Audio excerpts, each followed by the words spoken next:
खुद को काबिल बनाने में जो ना कोई कसर छोड़ते हैं, जमाने में अक्सर वही लोग अपना असर छोड़ते हैं। क्यों नहीं जी? बिल्कुल, बहुत खूब। क्योंकि जिंदगी में ये बात कही जाती है कि जब कभी आप कामयाबी हासिल करने के लिए अपने आप को उस मुहिम में जब आप लगा देते हैं तो उससे बहुत पहले आपको चाहिए कि आप अपने आप को काबिल बनाइए। क्योंकि कहा यह जाता है कि जब आप अपने आप को काबिल बनाते हैं तो कामयाबी आपके पीछे पीछे अपने आप चल कर आती है। और ये भी कहा जाता है कि जब हम खुद को काबिल बनाएं तो कोशिशों में वो कशिश पैदा होनी चाहिए कि फिर काबिलियत भी कहीं ना कहीं गौरवान्वित महसूस करें हमारे पास आके।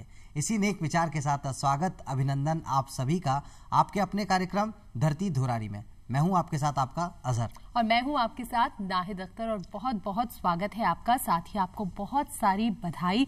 आज से हिंदी नववर्ष शुरू हो गया है तो इस नए साल की आप सबको ढेरों बधाई। और अजहर ने जितनी अच्छी सोच और एक अच्छे विचार के साथ इस दिन की शुरुआत करी है, अजहर उस सोच में सबसे महत्वपूर्ण, सबसे इंपॉर्टेंट किरदार जो होता है वो होता है एक शिक्षक का। और कहा भी जाता है ना कि किसी भी राष्ट्र के निर्माण में जो सबसे महत्वपूर्ण होते हैं वो होते हैं शिक्षक। और ये एक ऐसी शख्सियत होते हैं जिनके पास इल्म की दौलत होती है, यानी एजुकेशन होती है, और उसको जितना बांटते हैं उतना ही बढ़ता है, यानी वो उतने ही दौलतमंद हो जाते हैं। तो आज के शो में हमारे साथ जो खास शख्सियत मौजूद है वो एक ऐसी ही शिक्षाविद है जिनकी जिंदगी का मकसद है लोगों में इल्म की दौलत को बांटना। तो चलिए मिलकर स्वागत करते हैं डॉक्टर ललित किशोर जी का। सर, बहुत बहुत स्वागत है आपका। अजहर, जैसे कि हमने आज शिक्षा के बारे में शुरुआत की है तो क्यों ना कार्यक्रम की शुरुआत में सबसे पहले यही जाना जाए कि ललित जी, आपकी जो शिक्षा रही, प्रारंभिक शिक्षा, उस दौर में जमाने में बहुत फर्क आ गया है। कैसी वो शिक्षा थी, कहाँ आपने वो शिक्षा प्राप्त की? मेरी जो शिक्षा है हरियाणा के कुरुक्षेत्र में हुई। अच्छा। और वहीं से मैंने प्राथमिक से लेकर पोस्ट ग्रेजुएशन तक की शिक्षा पाई। और उन दिनों संसाधनों की कमी थी। हाँ। इसके बावजूद जिस तरह का श्रम सीखने सिखाने में शिक्षक डालते थे और जिस तरह से वो प्रेरित करते थे, उसी से शिक्षा संभव होने लगी। और हम आखिर सीखना क्या चाहते हैं? बिल्कुल, संसार की समझ बनाना चाहते हैं और कुछ लिपि के संकेत और गणित सीखना चाहते हैं ताकि अपनी बात को विचारशील ढंग से कह सके। तो मुख्यतः शिक्षा यही है, संसार की समझ बनाना और संसार में अच्छी तरह रच के और संसार को बदलने की कोशिश करना। तो हमारे जो शिक्षक थे और जो हमारे पास संसाधन होते थे उस समय एक तो स्लेट बत्ती चलती थी। हाँ। और दूसरा तख्ती चलती थी। बिल्कुल। और कक्षा 3 तक हमारे पास एक नोटबुक के सिवाय और इन 2 स्लेट और तख्ती के अलावा कुछ नहीं होता था। यानी जो भी होता था वो शिक्षक के पास होता था। बस्ते के बोझ की जहां हम बात करते हैं तो काफी हल्का होता था उस समय सभी कुछ। बिल्कुल, कक्षा 3 तक तो आप संसार के समझ और उसको संकेतों में कह पाना, यही आप सीखते हैं। और उसमें काफी अभ्यास करना पड़ता है। जी। तो जैसे लिपि के संकेत क ख ग सीखना, इसी तरह गणित के संकेत 1 2 3 4 सीखना, उनकी प्रक्रियाएं सीखना। तो ये शुरू में यही होता है। तो हमारे शिक्षक के पास एक अपनी बुक रहती थी, बच्चों के हाथ में नहीं जाती थी। वो रोजाना अपना जो लर्निंग एपिसोड या उस दिन सिखाने का जो भी अंश है वो तैयारी के साथ आता था और हमको करवाता था। और फिर अभ्यास कुछ वहीं करवाता था और कुछ घर से करके लाने के लिए बोलता था। तो हम अपनी तख्ती को पोंछते थे, साफ करते थे, तो लगता था हमारा श्रम जा रहा है उसमें। अपनत्व की भावना। अभी तो खरीद के दे देते तो कोई अपनत्व नहीं होता। अरे वाह। तो ये था। तो उसको सुखाना, उसको करना। दूसरा, शुरू में जो मुख्य कौशल है बोलने का और सुनने का, उस पे काफी महत्व रहता था कि हमारी शब्दावली बढ़े, बोलने लगे, नए नए शब्द पकड़ें और उनका अभ्यास करें। और उस समय एक पीरियड हमारा होता था जिसमें लेखन का काम होता था। अच्छा। उसको सुलेख पे कहते थे। हाँ, श्रुत लेख बोलते थे। लेख। जी। और उसमें टीचर घूम घूम के आपकी मदद करता था कि आप ढंग से लिख सके। तो वो अक्षरों की बनावट और सजावट, उस पे भी काफी ध्यान रहता था। कलम को कैसे पकड़ना है, कितने प्रेशर से लिखना है, और कब दबात में डुबोना है, वापस लाना है। तो वो जो प्रक्रियाएं इसके साथ जुड़ जाती थी और कौशल जुड़ जाते थे, सौंदर्य बोध उसमें आए। हाँ। तो ये जो जुड़ जाते थे उससे लगता था कि हम कुछ सीख रहे हैं और एक सीखने का अनुभव मिलता था, और वही हमको और ज्यादा सीखने के लिए प्रेरित करता था। तो उस समय कोई ज्यादा रिवॉर्ड और पनिशमेंट का सिस्टम नहीं था। हाँ, हाँ। बच्चे सीखें और शिक्षक उसके लिए मेहनत करता था, और जब उसकी मेहनत साकार हो जाती थी उसको खुशी होती थी। और जब हम हमारी सीखने की क्षमता का हमको एहसास हो जाता था, हम खुश हो जाते थे और घर जाके बताते थे आज हमने यही सीखा, आज शिक्षक ने यही बताया। इतने तरह का वो जो सह संबंध था, जिसको हम आजकल शिक्षा की पूर्व शर्त बोलते हैं। अगर ये सह संबंध नहीं है, बच्चों का आदर नहीं है और शिक्षक का आदर नहीं है, तो वहां सीखना संभव ही नहीं हो पाता है। जी। और शिक्षा के नाम पे कुछ ढोंग रच दिए जाते हैं। अच्छा सर, यहाँ एक बात मुझे भी बखूबी बड़ी याद आती है नाहिद जी। बचपन में जब पहली बार वो स्कूल का वो जो दर्शन होता है, स्कूल में जो दाखिला हुआ, वहाँ सबसे पहले जो कह सीखने की, यानी लिपि बोध की जहाँ आप बात कर रहे हैं, जो वर्ण हम सीखते हैं, हाँ। वहाँ एक बड़े ही रोचक तरीके से और हर वर्ण को मतलब एक अलग सलीके से सिखाया जाता था। मुझे आज भी याद है, गोल गोल अंडा, बाबा जी का डंडा, बकरी की पूंछ और धर्मेंद्र की मूंछ, और क से कबूतर बन जाता था। तो ये एक रोचकता थी जो कहीं ना कहीं मुझे तो मतलब खुशकिस्मती की बात है कि मुझे तो हासिल हुई। मैं आपसे ये जानना चाहूँगा कि रोज जाना स्कूल, और एक होता है ना कि एक बोरियत भी आ सकती है, उसमें रोचकता कैसे जगाई जाए? क्या आपके ज़माने में कैसा होता था कि क्या ऐसे ही रोचकता जगाई जाती थी? नहीं, ये जो आप चीज़ें कह रहे हैं जी, ये जो चीज़ होने वाली है उसकी मानसिक छवि बनाने के लिए शिक्षक करते थे। जी। और रोचकता नहीं, ताकि मन में उसकी छवि बन जाए। जी। और आजकल की भाषा, न्यूरो साइंस की भाषा इसको कहती है कि न्यूरॉन्स के सर्किट्स बन जाए। तो अनुभव को बड़ी मल्टी सेंसरी अप्रोच से, बहुसंवेदी अप्रोच से कैसे मन में डाले, वही रोचकता पैदा करता है। इसके लिए अलग से किसी खेल तमाशे करने की जरूरत नहीं है। जी। जब आप उस तरह की रोचकता लाते हैं जो बाह्यता से जुड़ी हुई होती है, तो आप ये कह रहे होते हैं कि आप बोरिंग तरीके से पढ़ा रहे हैं, उससे दूर करने के लिए आप कुछ रोचकता ला रहे हैं। जी। तो ये जो बोरिंग का कॉन्सेप्ट है और रोचकता लाने का, ये उसी में समाहित होना चाहिए शिक्षण की प्रक्रिया में, ना कि अलग से नहीं होके साथ ही होना चाहिए। ये जैसे आपने उदाहरण दिया ना, वो एक अच्छा उदाहरण है। आपके वक्त में और क्या क्या इसके साथ हुआ करता था? क्योंकि देखिए क्या होता है, एक इतना सारा अनुभव आपके पास है, आप खुद एक शिक्षाविद हैं। एक होता है ना कि जो कहा यह जाता है कि जहां ना पहुंचे रवि वहां पहुंचे कवि, और जहां ना पहुंचे कवि वहां पहुंचे अनुभवी। तो अनुभव की जब हम बात करते हैं, और ये अनुभव क्या कहता है कि उस वक्त में, और आपने बदलते वक्त को देखा, शिक्षा की अलग अलग व्यवस्थाओं को आपने देखा, क्या बदलाव आपने महसूस किया? देखिए, अभी जिस तरह की टीचर्स को जिस तरह तैयार किया जाता है, जी, वो बड़ा यांत्रिक हो गया है। और जो शिक्षक को तैयार करते हैं, जिनको हम टीचर एजुकेटर बोलते हैं, एक किस्म से शिक्षकों के प्रशिक्षक, वहां आप सबसे कमी वहीं आई है। वो 2 वर्ष रखते हैं किसी व्यक्ति को शिक्षक तैयार करने के लिए, लेकिन वहां पूरा का पूरा सिस्टम लेक्चर मेथड पे टिका हुआ है, और कुछ प्रश्नों के उत्तर याद करने पे टिका हुआ है।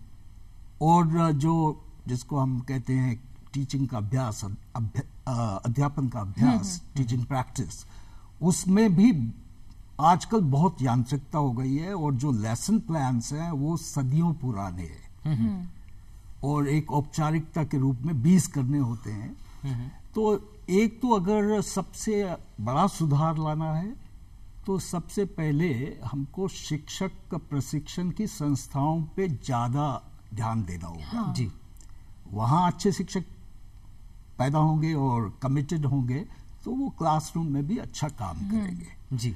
तो एक तो ये है कि पूरा का पूरा जो शिक्षा का सुधार का काम है ये पीस मिल नहीं होना चाहिए, ऊपर से लेके नीचे तक होना चाहिए। शिक्षक की तैयारी से लेके शिक्षक के प्रशिक्षण से लेके क्लासरूम प्रोसेसेस तक।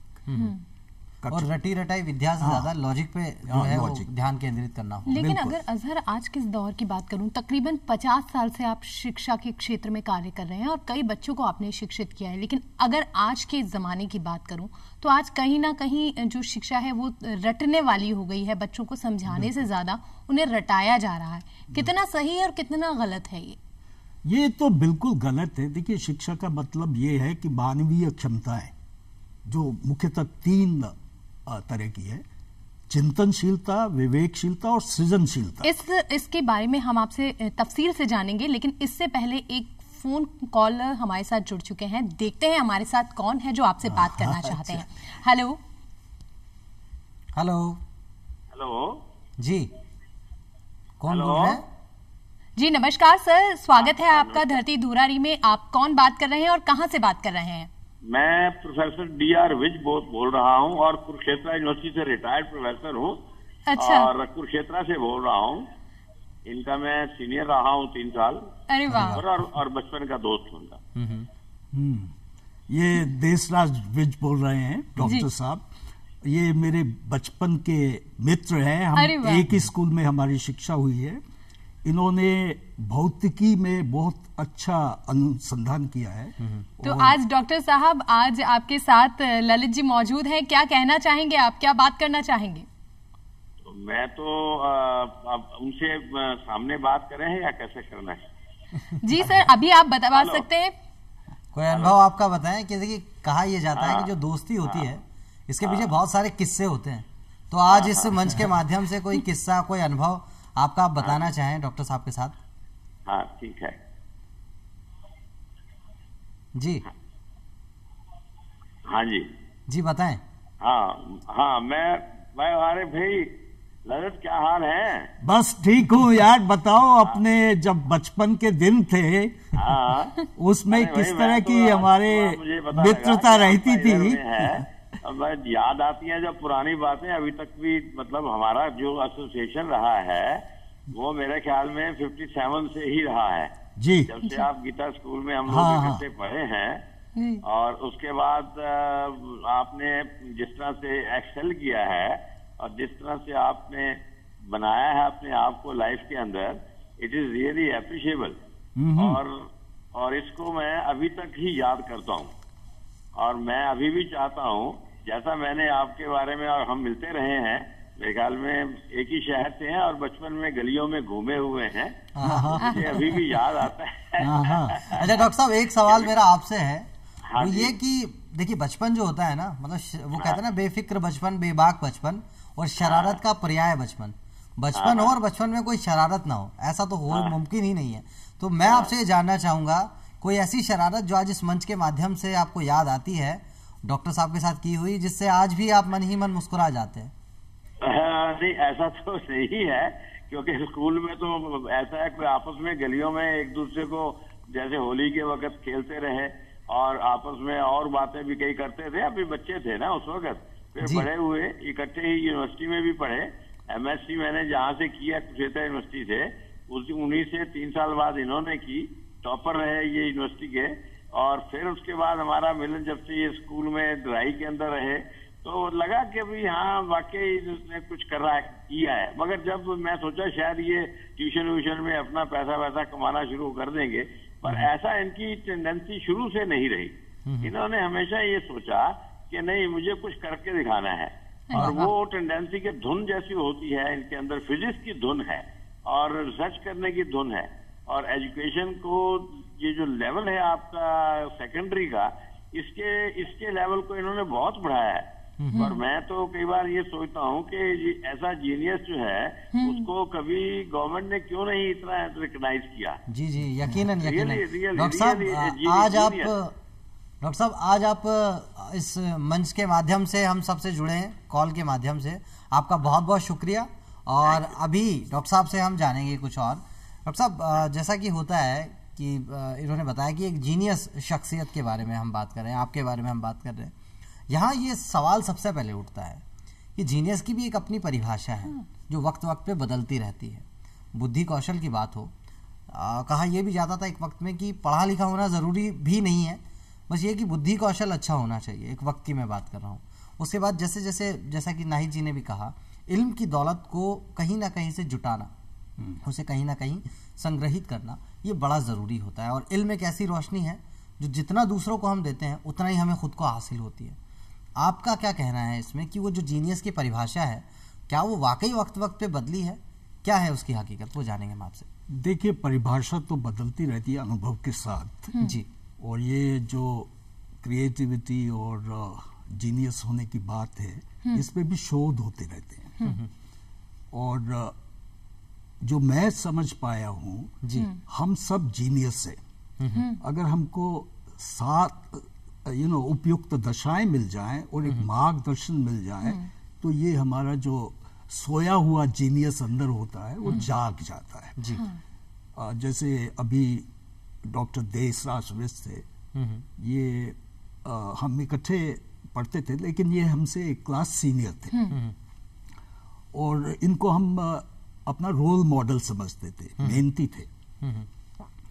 और एक तो पीयर ग्रुप से सीखना होता है, साथियों से सीखना होता है, हम आयु के लोगों से सीखना होता है। तो ये कुछ मिले। एक मुझे अपने प्रोफेसर ऐसे मिले जब उनको पता लगा कि स्कॉलरशिप के साथ मैंने काम किया है, घर की परिस्थितियों के बावजूद भी पढ़ाई की है और मैं किसी हायर पोस्ट को एस्पायर नहीं कर रहा हूँ, तो मैं शिक्षक बना। तो उन्होंने कहा, देखो ललित, अगर आप शिक्षक बन रहे हैं तो एक चीज ध्यान में रखो कि आपको एक्शन रिसर्च करनी है, अपने आप को स्वयं बनाना है। एक्शन रिसर्च का ये मतलब है अपने स्वयं की क्रियाओं या एक्शंस को रिसर्च करना और स्वयं को सुझाव देना अपनी प्रैक्टिस को और अच्छा बनाने के लिए। आत्मावलोकन की तरह ये कहीं ये हाँ, सेल्फ रिफ्लेक्शन या लेकिन आत्मविश्लेषण है, अवलोकन, अवलोकन, हाँ, एनालिसिस जो हम करते हैं। चिंतनशील प्राणी है ना, अगर एनालिसिस नहीं करते तो हम शायद जानवरों से भी बदतर हो जाते हैं। बिल्कुल। तो ये उन्होंने कहा, ललित, तुझे अपना विकास स्वयं करना है और आत्म सुधार की तरफ बढ़ो। तो उन्होंने फिर मैंने एक्शन रिसर्च पे कुछ किताबें पढ़ी और जब मैं कक्षा में पढ़ाना जाता था तो दोबारा जो मैंने पढ़ाया है उसको रिविजिट करता था और स्वयं को सुझाव देता था कि कल मैं और अच्छा कैसे पढ़ा सकूं। और उसी पे मैंने रिसर्च पेपर्स लिखने शुरू किए, शोध पत्र। तो इसको एक सिस्टमैटिकली, ताकि दूसरों को भी शिक्षा मिल सके ना। जी, आपने कहा बांटनी चाहिए, जो आप सीखते हैं दूसरों को बांटिए। तो मैं अपना स्वयं शिक्षक बन गया। और ऐसा शिक्षा में कहा जाता है कि शिक्षा का मतलब ही यही है कि आप शिक्षक की मदद से सेल्फ लर्नर बन जाइए। बहुत खूब, बहुत बढ़िया, बहुत बढ़िया। क्योंकि वो कुव्वत है आप में, लर्निंग आप लेके आए हैं। वाह वाह वाह, क्या बात। तो ये हमारी एक आत्म शक्ति है जी। इसको आपको जगाना होता है और इसको गतिशील करना होता है, तो ये विकसित होने लगती है, बाहर से आपको जरूरत नहीं रहती। और इसी के चलते मेरे को विदेश में शिक्षा के मौके मिले। वाह वाह।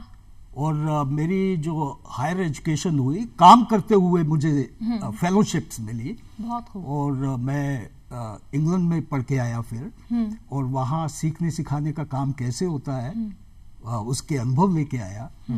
और वो अनुभव मेरे बहुत काम आए जी। और हिंदुस्तान में कॉन्सेप्ट अटेनमेंट मॉडल से विज्ञान शिक्षण पे मैं एक किस्म से मेरी ख्याति सी हो गई।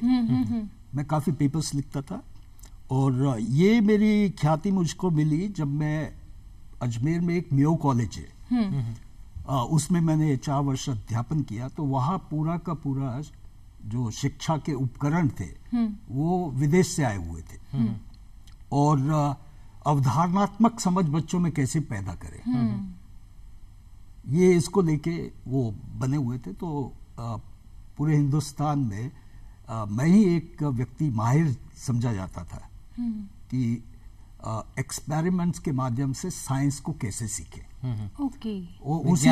उसी दौरान मेरी रुचि बनी आम वस्तुओं से आप विज्ञान कैसे सिखा सकते हैं। आम वस्तुओं से? हाँ। वाह।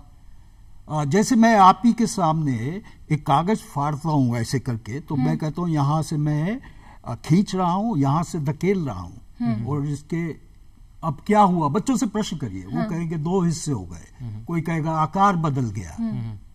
और फिर मैं अगर एक कागज के टुकड़े को ऐसे फेंक दूं और मैंने कहा देखो इसको मैंने पुश किया है, और क्या हुआ, तो वो कहते हैं एक जगह से दूसरी जगह चला गया, स्पीड बदल गई। वाह वाह वाह। इसी तरह कागज के टुकड़े को धागे से बांध के घुमा दिया, अब क्या हुआ, वो कहते हैं इसका दिशाएं बदल गई। तो हम फिर कहते हैं ऐसी कोई फिजिकल एजेंसी जो आकार बदल दे, जो गति बदल दे या दिशा बदल दे, उसको बल कहा जाता है। ये नहीं कहना जाके कक्षा में आज मैं बल के बारे में पढ़ाऊंगा बच्चों, बल की परिभाषा ये होती है। ऐसे कुछ अनुभव दिखाइए और उससे जो शब्द उभरे उनको व्यवस्थित रूप से लिख देने से वो परिभाषा बन जाती है। ना सिर्फ थ्योरी बल्कि प्रैक्टिकल। सबसे पहले कहीं ना कहीं बच्चों का तारुफ साइंस से करवाना, बहुत खूब, बहुत अच्छी बात है। खास बात ये रही अजहर कि जो फिजिक्स जो टफ मानी जाती है उसे बहुत आसान शब्दों में इन्होंने बयां करा। इसके बारे में हम और कुछ जानेंगे, लेकिन इस वक्त एक फोन कॉल हमारे साथ है और जानते हैं कि फोन पर कौन हमसे बात करना चाहता है। हेलो हेलो जी, कौन बात कर रहे हैं? हेलो, मैं डॉक्टर ऑफिक पुलहरी बोल रहा हूँ। जी स्वागत है सर आपका धरती धुरारी के मंच पर। Thank you. आज डॉक्टर साहब हमारे सामने बैठे हुए हैं, डॉक्टर ललित किशोर। आप क्या कुछ कहना चाहेंगे उनसे? डॉक्टर ललित किशोर हमारे गुरु हैं और शिक्षा के क्षेत्र में जी इन्होंने जिससे काम किया है, नवाचार किए हैं। हेलो जी जी जी, सर बिल्कुल। और हमें हमारी टीम को इनसे मेंटरिंग सपोर्ट कंटिन्यूसली पिछले 2.5 डिकेड से 2.5 दशक से आप सपोर्ट कर रहे हैं जी। और कई तरह की शिक्षा के क्षेत्र में जो शिक्षा से वंचित बच्चे हैं, विशेष रूप से गर्ल्स हैं और डिप्राइव्ड कम्युनिटीज की, उनको क्वालिटी एजुकेशन कैसे इंश्योर हो, इसके लिए एक बहुत नवाचारिक योजना भी बनाई। उसका कॉन्सेप्ट बनाने में, डिजाइन करने में, पूरा डेवलप करने में आपका बहुत सहयोग है।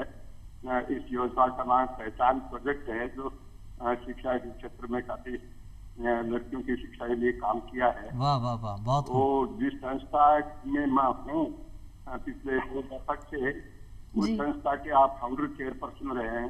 जी बहुत खूब। हेलो जी जी। तो यहाँ मैं ये कहना चाहूंगा, डॉक्टर साहब आप क्या कहना चाहेंगे? देखिए, ये मैं जब संस्थागत शिक्षा से रिटायर हुआ जी, तो मैंने एनजीओ सेक्टर में काम किया और कुछ इंटरनेशनल एजेंसीज के साथ काम किया, जैसे यूनेस्को और यूनिसेफ के साथ जी। और यूनिसेफ में एक कार्यक्रम चला था, जनशाला कार्यक्रम, जो सामुदायिक शिक्षा, समुदाय अपने बच्चों की शिक्षा का काम स्वयं संभालता है। उस मॉडल को लेके 8 स्टेट्स में काम हुआ, जिसके लिए टेक्निकल सपोर्ट मैंने दी थी। और वहां से जो हमारा सीखना हुआ था, और यूनेस्को ने एक मेरे को फिर रिसर्च स्टडी दी थी कि हिंदुस्तान में जो मोनोग्रेड सिस्टम है, एक कक्षीय शिक्षण व्यवस्था, इसके अतिरिक्त किस किस तरह के मॉडल्स चल रहे हैं। जी। तो एक 300 पेज का मैंने रिसर्च डॉक्यूमेंट बनाया था, जो एक लैंडमार्क रिसर्च है, उसको काफी लोग अब कोट करते हैं विश्व भर में, कि कंटिन्यूअस प्रोग्रेस सिस्टम कैसे हो सकता है, जिसमें कक्षाएं नहीं है, लेवल्स ऑफ लर्निंग है, और बच्चों को अपनी गति से एक लेवल से दूसरे लेवल तक जाने की आजादी मिलती है। और उसके लिए सपोर्ट मटेरियल क्या होना चाहिए और शिक्षक का रोल क्या होना चाहिए। तो वो एक लैंडमार्क स्टडी है। उसको हमने ये अभी डॉक्टर कुलेरी जो है, ये यहाँ एक संधान संस्था थी जो लोक जुम्बिश को टेक्निकल सपोर्ट देते थे। ये वहां से अलग हुए तो एक एनजीओ बनाई गई। तो उसको एनजीओ को खड़ा करने के लिए, ताकि एकल शिक्षक स्कूल राजस्थान के रिमोट और इंटीरियर हैबिटेशंस में, छोटे छोटे मंजरे, ढानिया, उसमें खुल सके।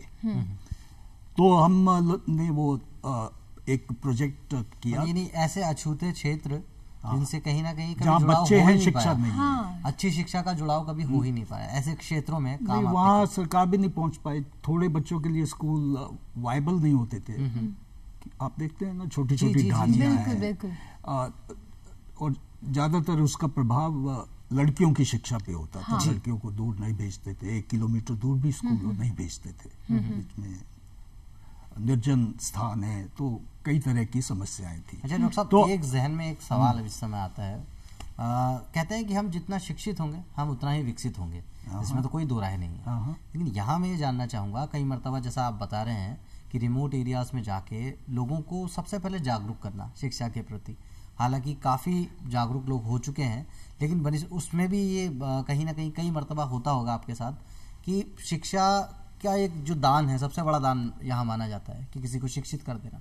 जब आप उस नीयत से जाते हैं किसी को शिक्षित करने के उद्देश्य से, फिर भी वो मतलब वहाँ जागरूक नहीं हो पाते हैं, वहाँ अपने आप को, जैसा कि आपने शुरुआत में बताया कि जो आत्मचिंतन है, सेल्फ एनालिसिस है, वहाँ कितना आप किया करते थे, वो भी हम आपसे जानेंगे। ऐसा है, ये जो हम इस तरह के प्रोजेक्ट को जब हम शुरू करते हैं तो इसको जमाना होता है जी, और इसको एक सफलता के चरण पे ले जाना होता है, तो वो आपको एक ऊर्जा देता है। तो हम सबसे पहले तो जाके एक वहाँ का सर्वे करते हैं, कितने बच्चे स्कूलों से बाहर हैं और किन किन कारणों से।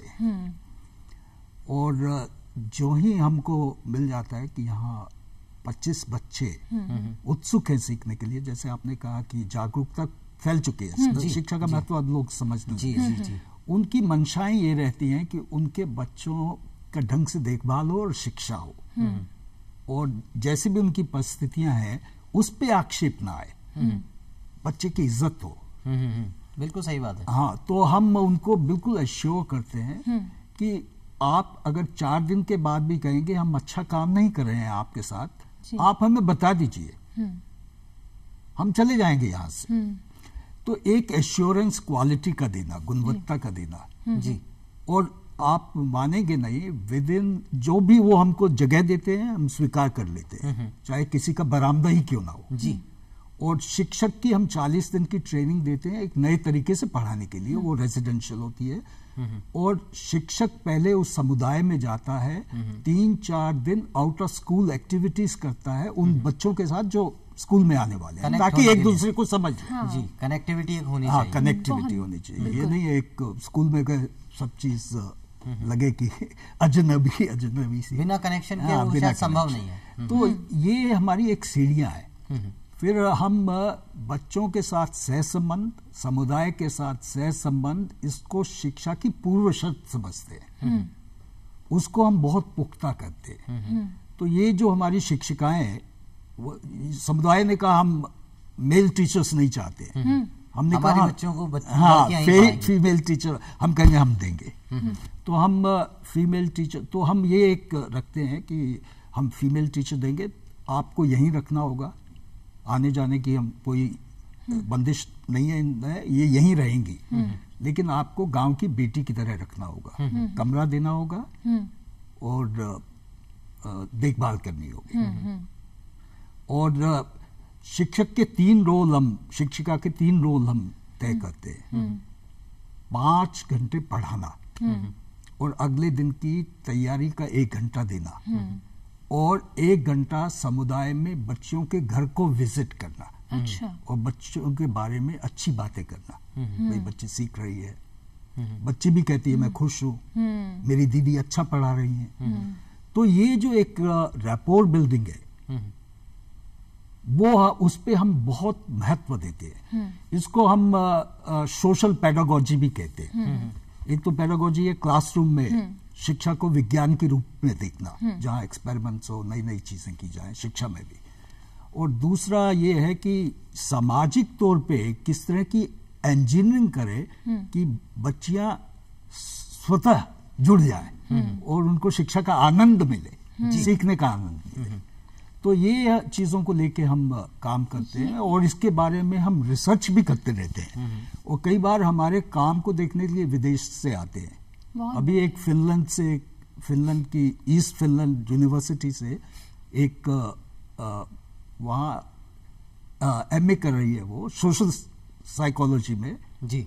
वो हमारे काम को देखने आए और उन्होंने 32 पेज की रिपोर्ट लिखी है कि हम सोशल पेडागोजी को लेके किस तरह का काम समुदाय में कर रहे हैं। और ये एक अच्छी शुरुआत है जो आप कर रहे हैं, लेकिन साथ ही खासतौर से जिस तरीके से अभी आपने जिक्र किया कि आप ऐसी ढाणियों, ऐसी जगहों पे जाते हैं जहां बच्चों को शिक्षा नहीं मिल रही है या किसी भी दूरी की वजह से, किसी भी कारणवश वो शिक्षा से वंचित रह गए। लेकिन कई बच्चे ऐसे होते हैं जिनमें खासतौर से होते हैं स्पेशल चाइल्ड, जो पढ़ाई नहीं कर पाए या परिवार ने उन्हें शिक्षा के लिए नहीं भेजा, उनके लिए आप खासतौर से काम कर रहे हैं।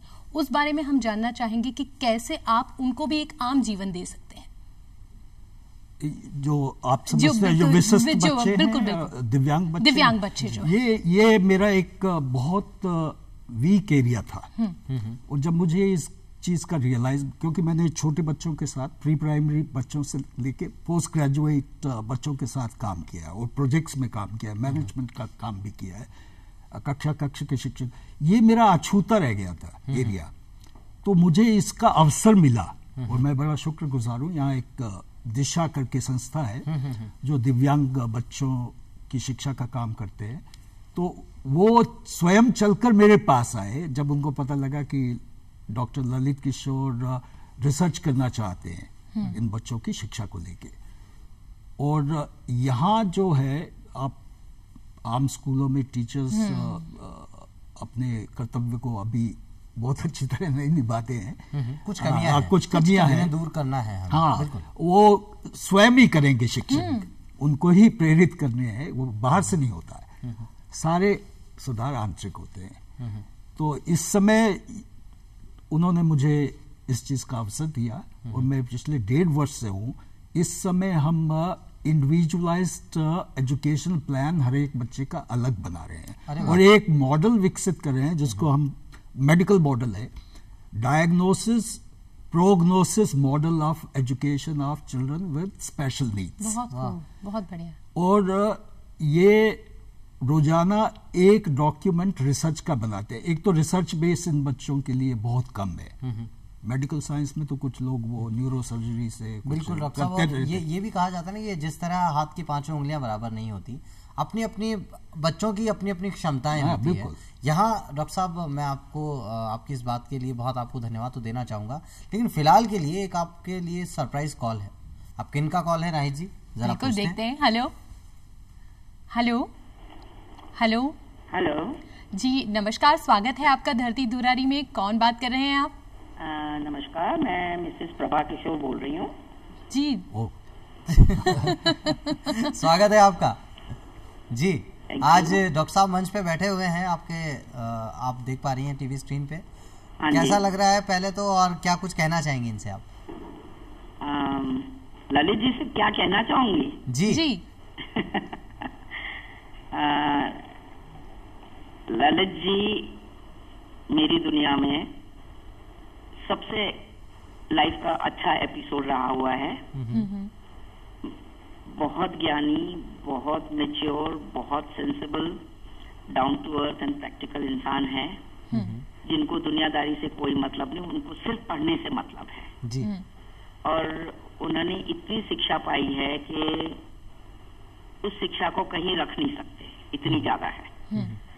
और उनकी शिक्षा का जो मेन एम या लक्ष्य है कि किस तरह से हम बच्चों को और टीचर्स को, समाज को शिक्षा के द्वारा सुधार सकते हैं जी। वो आज भी इस उम्र में कम से कम 12 से 15 घंटे रोज पढ़ते हैं। अच्छा, यहाँ मैं एक बात आपसे कहना चाहूंगा, अक्सर हमेशा ये कहा जाता है कि बेटा तो घर का चिराग है, बेटा एक घर रोशन करता है, लेकिन बेटी वो रोशनी है जो एक नहीं बल्कि दो घर रोशन करती है। यहाँ मैं आपसे एक पूछना भी चाहूँगा, डॉक्टर साहब जो हैं अभी फिलहाल बच्चियों को लेके और ख़ास तौर पे एक समुदाय विशेष की बच्चियों को लेके और पढ़ाने का काम कर रहे हैं, जिनसे पढ़ाई या इल्म जो है वो अछूता रह गया था। कैसा लगता है जब डॉक्टर साहब ऐसा कोई काम करते हैं? हाँ जी, तो आपका प्रश्न क्या है सर? मेरा प्रश्न यही है, जब डॉक्टर साहब इस तरह के अच्छे काम करते हैं, विद्यादान का काम करते हैं उन बच्चियों के लिए जिन बच्चियों के पास अब तक वो शिक्षा नहीं पहुंच पाई, तो एक बीइंग इनकी एक वाइफ आप हैं, तो आपको कैसा लगता है? मुझे तो बहुत अच्छा लगता है, बहुत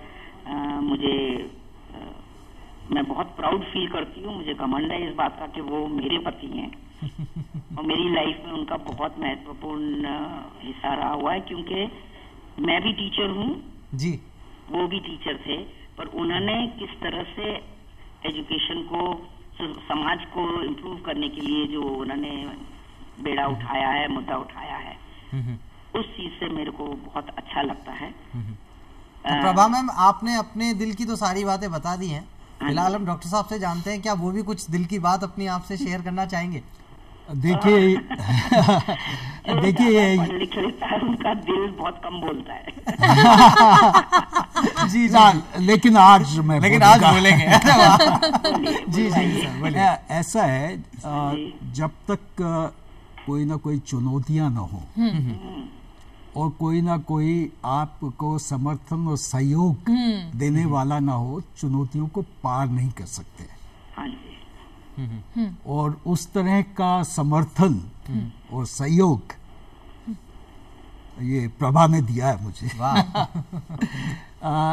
ऐसा है, मैं भी इन्हीं की तरह शुरू में शिक्षक था, लेकिन अब मेरी ऐसी पहचान बन गई है कि मेरी गिनती दुनिया के 10 जिनको हम कहते हैं प्रैक्टिकल पेडागॉग्स, जो थियरी को एक्शन में बदलते हैं, उनमें मेरी गिनती होने लगी। वाह वाह, बहुत ये सब है, ये मुझे बहुत सहती है जी, क्योंकि मैं बता रही थी ना 14-15 घंटे पढ़ता रहता हूँ। अभी वर्तमान में सबसे बढ़िया नई रिसर्च क्या हो रही है एजुकेशन में, नई नई लर्निंग की थ्योरीज क्या आ रही है, उसको कक्षा में कैसे ले जाएं, तो इसका मैं अध्ययन करता रहता हूँ। और तो कई बार ये मुझे खींच के ले जाती हैं, बहुत हो गया, 12 बज गए, चलो सो। लेकिन वो कहा जाता है ना डॉक्टर साहब, जब आपका हमसफर आपका साथ देने वाला होता है तभी आप कुछ ऐसा करते हैं कि एक खास शख्सियत बन जाते हैं। प्रभा मैम, धन्यवाद कि आप फोन कॉल पर हमारे साथ जुड़ी और बहुत कुछ खास बताया सर के बारे में। और आज यूं कहें कि बात का तो मतलब बिल्कुल हमारा मन नहीं है, लेकिन क्या करें, वक्त का तकाजा जो है वो अक्सर हमें कहता है कि बस अभी इस मुलाकात पे अल्प विराम लगना चाहिए। यहाँ हम आपसे यही कहना चाहेंगे, आज आप इस मंच पे आए, आपने इतनी खूबसूरत आपके जो अनुभव हैं वो जिक्र आपने किया और साथ ही साथ आपने बताया कि किस तरह और सुधार होना चाहिए। तो डॉक्टर साहब बहुत बहुत धन्यवाद। और नाहिद जी, अभी के लिए वक्त हो चला है लोकगीत का। बिल्कुल, लेकिन हम एक बार फिर आप सबको जो है वो हिंदी नववर्ष की ढेर सारी शुभकामनाएं देंगे। ये नववर्ष आपके लिए बहुत तरक्की लाए, बहुत खुशहाली लेकर आए और आप हमसे यूं ही रोज मुलाकात करते रहिए। फिलहाल हमें दीजिए इजाजत, अभी हम आपको लोकगीत के साथ छोड़ के जा रहे हैं और फिर किसी खास शख्सियत के साथ आपसे फिर मुलाकात होगी। तो नाहिद जी का ये पैगाम और अजहर का प्यार भरा सलाम, धन्यवाद।